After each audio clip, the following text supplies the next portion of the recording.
Alright, welcome to Module 4 of Intro to Operating Systems.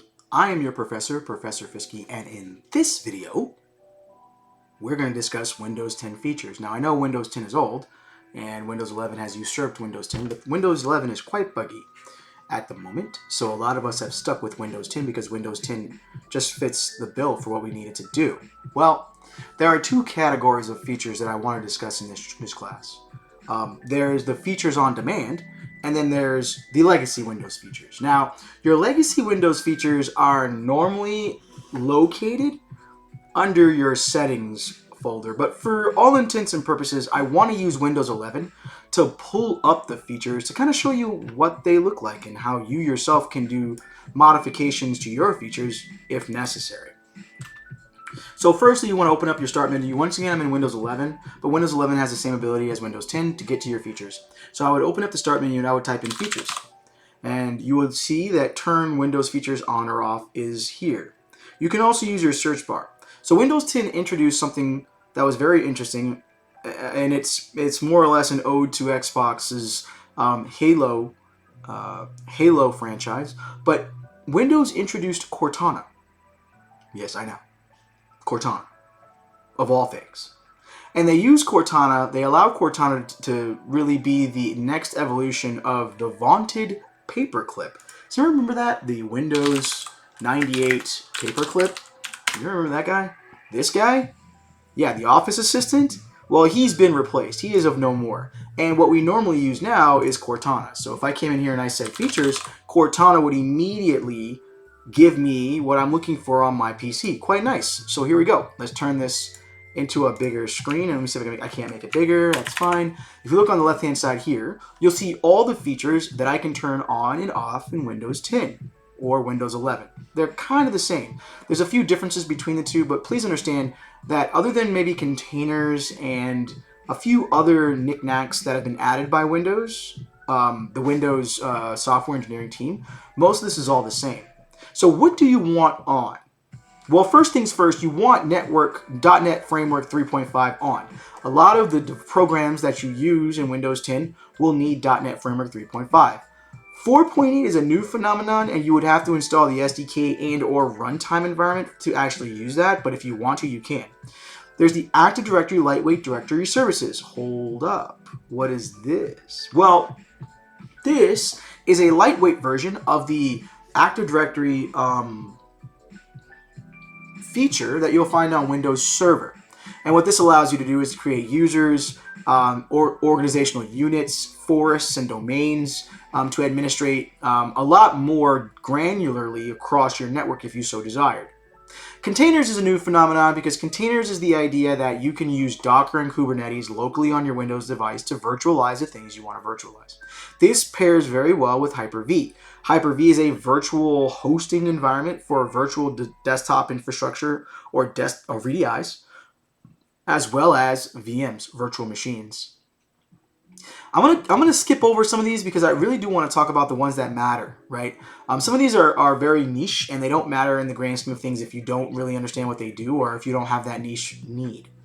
Another one that is probably something that you'll run into if you ever get into engineering is the Internet Information Services and the Internet Information Services Hostable Web Core. These two things are your IIS servers that allow you to host websites locally on your device. No, you won't be hosting websites locally on your device for public consumption when you're working for a firm of some kind. What you will actually do is you will promote your website locally, right? You'll promote your website or deploy your website locally to the IIS server on your box to test it. There's also legacy components. These are coming directly from Windows 10. Direct Play is kind of like Flash, where it allows you to play certain, not blue light, it's in my head, Silverlight type things. That's really old. If you don't know what Silverlight is, don't worry. There's media features, which include Windows Media Player and the like. There's Defender Application Guard and a message queue that you can turn on your PC as well. This is also a very developer-centric thing. I would argue very strongly that this has been deprecated, and therefore it's not worth using. I wouldn't even waste your time with this. I believe Azure has promoted a queuing service called App Insights, which has replaced the server-based message queuing service. You have your Microsoft Print to PDF. This is by far one of the most popular features I've seen on Windows 10 and Windows 11, which allows you to take a device or take an application or take a Word document and convert it to a PDF if you so desired. If you're feeling cheeky and you want to go back in time, you can use Microsoft's XPS document writer instead. What's XPS?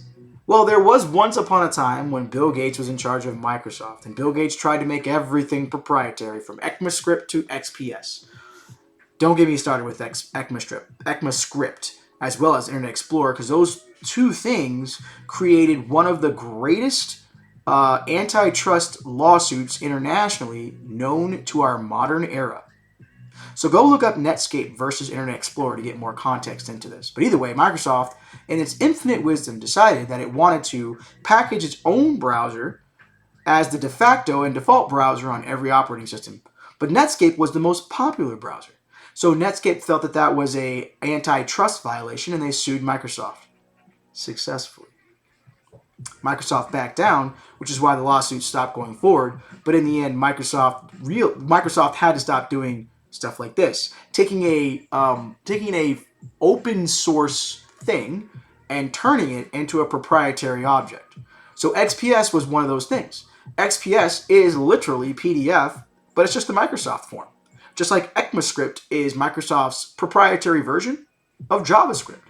But if you look at the languages between JavaScript and ECMAScript, or if you look at XPS versus PDF, on its face, there's not a whole lot that's different. And so Microsoft started in Satya Nadella's era of Microsoft tutelage as CEO, moved away from this type of thing and moved more closely to collaborating with the collaborating with the IT space, as a way of reaching their hand out, and it's worked very well. There's a lot of other things in here, and I would say, go in and review it at your own leisure to get more idea, get your hands on this. If you don't have the ability, if you don't have a Windows device, that's fine. You can download VMware's Oracle VirtualBox and install it on that VirtualBox, and then you can go in there and you can download Windows 10 for free, actually. You don't need to have a key for it as long as you're a student or an engineer. You can log into Visual Studio subscription, and you can download it for free. And then you can use it for like a 6-month, trial period. Well, that's all I have to talk about for today regarding your Windows 10 features. As I say in all my videos, please hit that like and subscribe button. It really does wonders to help me understand what you're looking for and if this is stale content. Otherwise, as I say in all my videos, good luck, have fun, ciao.